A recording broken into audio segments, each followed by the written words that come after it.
Welcome back on capital news. चलिए देखते हैं दिल्ली की 25 फटाफट बड़ी खबरें। साथ ही डेली खबरों से अपडेट रहने के लिए चैनल को सब्सक्राइब करने के साथ वीडियो को लाइक करें। दिल्ली पुलिस ने सीएम रेखा गुप्ता पर हमले के आरोपित के खिलाफ दायर की 400 पेज की चार्जशीट। मुख्यमंत्री रेखा गुप्ता पर हमले के आरोपित खिमची भाई के खिलाफ पुलिस ने 400 पेज की चार्जशीट अदालत में प्रस्तुत की है। पुलिस का कहना है कि आवारा कुत्तों को आश्रय स्थल में भेजने की सुप्रीम कोर्ट के निर्णय का समर्थन करने के कारण आरोपित नाराज था। इसी वजह से उसने राजकोट से आकर अपने दोस्त की मदद से इस वारदात को अंजाम दिया। पुलिस ने प्रारंभ में बीएनएस की 3 धाराओं के तहत हत्या का प्रयास, सरकारी कर्मचारी को चोट पहुंचाने और सरकारी काम में बाधा डालने का मामला दर्ज किया था। बाद में आपराधिक साजिश रचने, साक्ष्य मिटाने और आर्म्स एक्ट की धाराएं भी जोड़ दी।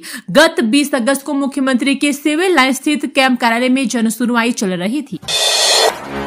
बदल जाएगा दिल्ली का नाम, वापस मिलेगी इंद्रप्रस्थ नगरी की ऐतिहासिक पहचान। सब कुछ ठीक रहा तो दिल्ली का नाम बदल जाएगा। इसकी ऐतिहासिक पहचान इंद्रप्रस्थ इसको वापस मिल जाएगी। इसे लेकर मसौदा तैयार किया गया है। चांदनी चौक से भाजपा सांसद प्रवीण खंडेलवाल ने कहा कि शीघ्र ही शाहजहांबाद पुनर्विकास निगम का नाम बदलकर इंद्रप्रस्थ पुनर्विकास निगम किया जाएगा।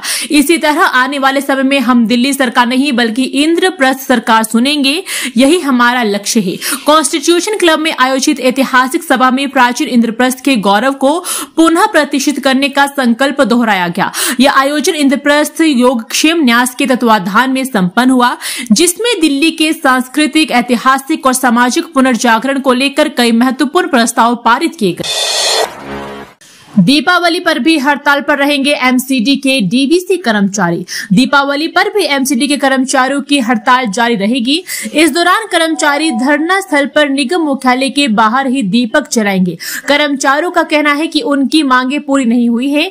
ऐसे में इस बार वह जब तक हड़ताल पर रहेंगे तब तक कि उनकी मांगे पूरी नहीं हो जाती है, चूंकि वह 29 सितंबर से हड़ताल पर है और लगातार प्रदर्शन भी कर रहे हैं। साथ ही एमसीडी के जनप्रतिनिधियों से मुलाकात भी हुई है। वह इन कर्मचारियों की समस्याओं के निदान के लिए सदन में महापौर ने कमेटी तक बनाई है, लेकिन फिर भी अभी तक समाधान की बात नहीं पहुंची है। एंटी मलेरिया एकता कर्मचारी यूनियन के अध्यक्ष देवानंद शर्मा ने कहा कि निगम सदन के बाद कभी भी हमसे कोई बात नहीं की गई। साथ ही अधिकारियों और जनप्रतिनिधियों को भ्रमित अधिकार द्वारा ही किया जा रहा है।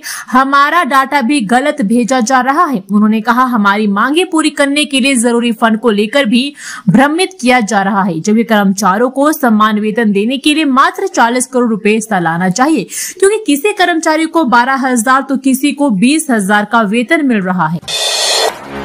नई दिल्ली रेलवे स्टेशन पर अचानक पहुंचे अश्विनी वैष्णव, भीड़ प्रबंधन का लिया जायजा, यात्रियों से की बात।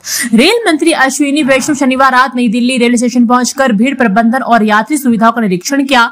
उन्होंने कहा कि यात्रियों की सुविधा और सुरक्षा के लिए आवश्यक कदम उठाए गए हैं। निगरानी के लिए रेलवे बोर्ड, क्षेत्रीय रेलवे कार्यालय और मंडल स्तर पर नियंत्रण कक्ष बनाया गया है। रेल मंत्री ने अजमेरी गेट की तरफ बनाए गए होल्डिंग एरिया, प्लेटफॉर्म और सीसीटीवी कैमरा निगरानी कक्ष का निरीक्षण भी किया। अधिकारियों को आवश्यक निर्देश दिए। उन्होंने यात्रियों से भी बात की। उन्होंने कहा शनिवार को नई दिल्ली रेलवे स्टेशन पर एक साथ 75,000 से अधिक यात्री दिल्ली में सांसदों के लिए बने ब्रह्मपुत्र अपार्टमेंट में लगी भीषण आग, 2 बच्चों समेत महिला झुलसी। सांसदों के लिए बने ब्रह्मपुत्र अपार्टमेंट के स्टाफ क्वार्टर में शनिवार दोपहर आग लग गई। सोसाइटी के लोगों ने आग बुझाने का प्रयास किया, लेकिन सीपीडब्ल्यूडी के फायर फाइटिंग पाइप में पानी नहीं होने की वजह से वह आग नहीं बुझा सके। करीब 40 मिनट बाद फायर ब्रिगेड की गाड़ियां मौके पर पहुंची और आग पर काबू पाया। इस बीच टावर के पास खड़ी 2 कारें, एक स्कूटी सहित घर में रखा सामान जलकर नष्ट हो गया। आग लगने की घटना में 2 बच्चियां व एक महिला भी झुलस गई। आशंका है कि शॉर्ट सर्किट या कबाड़ तक चिंगारी पहुंचने से आग लगी है। दिल्ली नगर निगम उपचुनाव, आपकी 12 सीटों पर जीत की तैयारी, प्रभारी और पर्यवेक्षक की नियुक्ति। आम आदमी पार्टी नगर निगम उपचुनाव में 3 सीटों की जगह 12 सीटों पर जीतने की रणनीति के तहत चुनावी मैदान में उतर चुकी है। अभी उपचुनाव के लिए तारीखों की घोषणा भी नहीं हुई है। आम आदमी पार्टी ने 12 वार्डों के लिए प्रभारी और पर्यवेक्षक सहित अन्य महत्वपूर्ण कार्यकर्ताओं को जिम्मेदारी सौंपी है। इन नेताओं ने अपने अपने इलाकों में जाना भी शुरू कर दिया है। आप रणनीतिकारों की माने तो आम आदमी पार्टी इस चुनाव में अच्छा प्रदर्शन करने जा रही है। उनके अनुसार दिल्ली में भाजपा की सत्ता आने के बाद से सफाई व्यवस्था पूरी तरह से चरमरा गई है। सत्तासीन भाजपा का अधिकारों पर अंकुश नहीं है और भ्रष्टाचार को बढ़ावा मिल रहा है। इस माहौल में आप नेता सभी 12 सीटों पर मजबूती से चुनाव लड़ने की तैयारी में लग गए हैं। गुजारा भत्ते की मांग खारिज, दिल्ली एससी ने कहा आत्मनिर्भर जीवन साथी को नहीं मिल सकती वित्तीय सहायता। गुजारा भत्ता की मांग के मुकदमे में दिल्ली हाईकोर्ट ने एक अहम निर्णय सुनाते हुए कहा कि अगर जीवन साथी आर्थिक रूप से आत्मनिर्भर और स्वतंत्र है तो उसे गुजारा भत्ता नहीं दिया जा सकता। न्यायमूर्ति अनिल क्षेत्रपाल व न्यायमूर्ति हरीश वैद्यनाथन शंकर की पीठ ने कहा कि यह एक स्थापित सिद्धांत है कि स्थायी गुजारा भत्ता सामाजिक न्याय के एक उपाय के रूप में है और इसे दो सक्षम व्यक्तियों की आर्थिक स्थिति और समृद्ध बनाना या समान बनाने के साधन के रूप में नहीं लिया जा सकता है। अदालत ने जोर देकर कहा कि कानून के अनुसार गुजारा भत्ता मांगने वाले व्यक्ति को वित्तीय सहायता की वास्तविक आवश्यकता प्रदर्शित करनी होगी।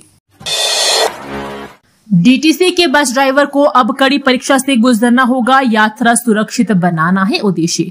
दिल्ली परिवहन निगम के बस चालकों को अब कड़ी परीक्षा से गुजरना होगा। उनका ड्राइविंग स्किल टेस्ट होगा, उसमें पास होने वाले चालकों की मेडिकल जांच होगी।